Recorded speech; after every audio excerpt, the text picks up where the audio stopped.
It's Geekazine's special coverage of TechCrunch Disrupt, and it's brought to you by Roku. Go over to geekazine.com/Roku, and of course you can get yourself a Roku 2 starting at $59. Continuing coverage of TechCrunch Disrupt, Jeffrey Powers here, and with some old friends and new friends and so on and so forth. I met Peter about, it's 3 years ago or something like that with Bug Labs. We were back at the Sands at CES, and we were just amazed of the Bug Labs and the integration that they had here.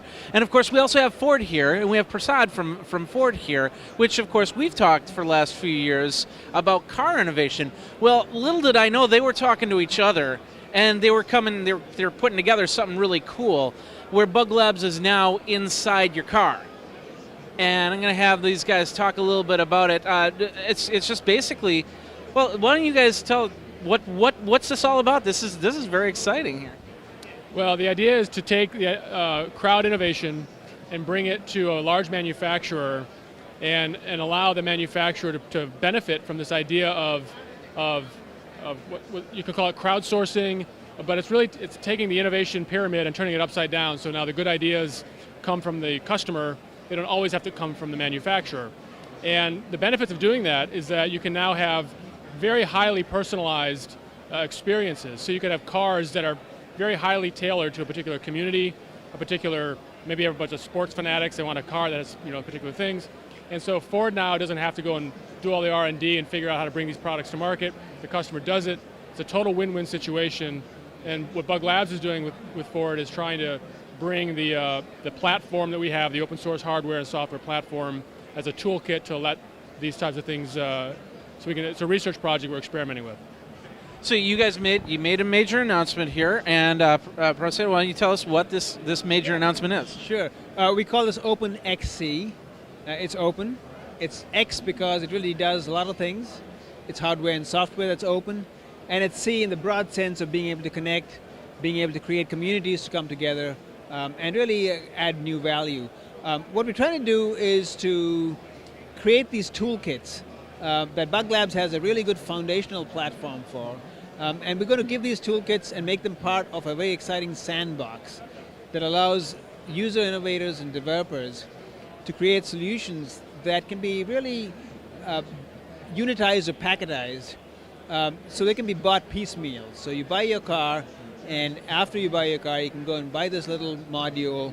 It's really, really interesting. This base unit, perhaps, is something that we built into the car, and then you go buy this one thing that we're calling an iJoy. You plug this in, and it delivers, let's say, RSS feeds for baseball for the baseball season, or if you're in India, cricket for the cricket season, or if you're in Brazil, it's soccer feeds for the soccer season.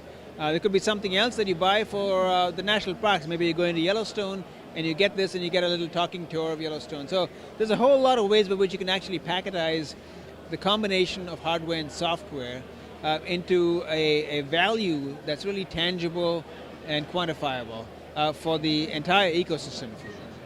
Now, for those of you who are not really seeing this, basically what this is a bunch of, they look like USB drives, and it's put into this little device that kind of looks like a fuse box. So I guess you could call it a USB fuse box, and you could change out anything. I mean, one module could be GPS, one module could be it could be a module that, as Peter spoke about today, it could show you what your driving performance was like. The key thing is each of these have the ability to connect to a back-end social network and give you a lot more value. So you can be looking at this as a green app with social networking. You could be looking at this as a discovery channel on wheels, if you will, with social networking associated with it. You can look at this as a Foursquare check-in application, again with social networking tacitly built into it. So there's many, many ways to sort of target a market size of whether it's 1 or 1 million. And so you don't have to, in some sense, wait for the manufacturer to do that. For us, what it means is it gives us a terrific probe into markets of all dimensions and all sizes. And then we can sort of obviously tailor-make the interior and the overall vehicle ownership experience. Are these going to be specialized USB drives, or is this something where I could just plug in my 4 gig USB drive and get something like that? Well, one thing, don't take this too literally. We mock this up with using USB because it's a standard and so on, and may end up being that connector. But the concept really is about it's plug and play, right? So there will be a standard by which you can design and build these things, and then the value by which you actually receive that is, it could be a drive, like it could be storage, it could be an air quality sensor, it could be some sort of safety device, an allergy detector. I mean, all kinds of stuff. But the point is that they all have the exact same sort of user experiences. You buy it, you plug it in, something happens. And so this is just a working, just a working model of concept, that. yeah. Yeah, definitely. If it was USB drives or mini DINs or even something, just something that has a latching system to it or something like that. Do we know what type of programming would this conform to the sync system, or would this be on a different type of programming platform, or? This is, just to frame the whole discussion, this is a research platform, and so we have the latitude therefore to go and look at what's best in terms of our collective skills and what might work best for the developers right now. So we're looking at a number of choices. In this particular one, there's a Linux-based operating system with an OSGI framework, but there's many different ways to look at how we might build the operating system and the application stack on top of it.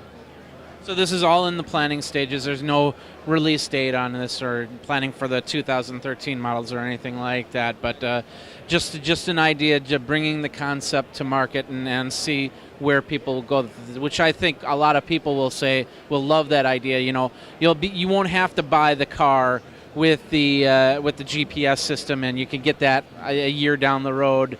Or if all of a sudden the cellular signals change or something, or go from 3G to 4G or something like that, you can change that out and put it in. It's an amazing thing. So. Thank you. Yep, that's what it is. Yeah. All right. Well, so we don't have a release date, but it's something that's completely amazing, and I'm just excited about this. I can't wait to see this come to market. And I'll definitely be following it. And of course, feel free to let me know and let us know when it does come. So, all right. Well, Thank you very much. Peter, thank you very much. Appreciate your time. And buglabs.com, correct? Buglabs.net. And Prashik from Ford.com, and we'll go from there. So there you go. It's new innovations, even with cars. You can get and start hacking your car away, and that's pretty cool. So for TechCrunch Disrupt, this is Jeffrey Powers.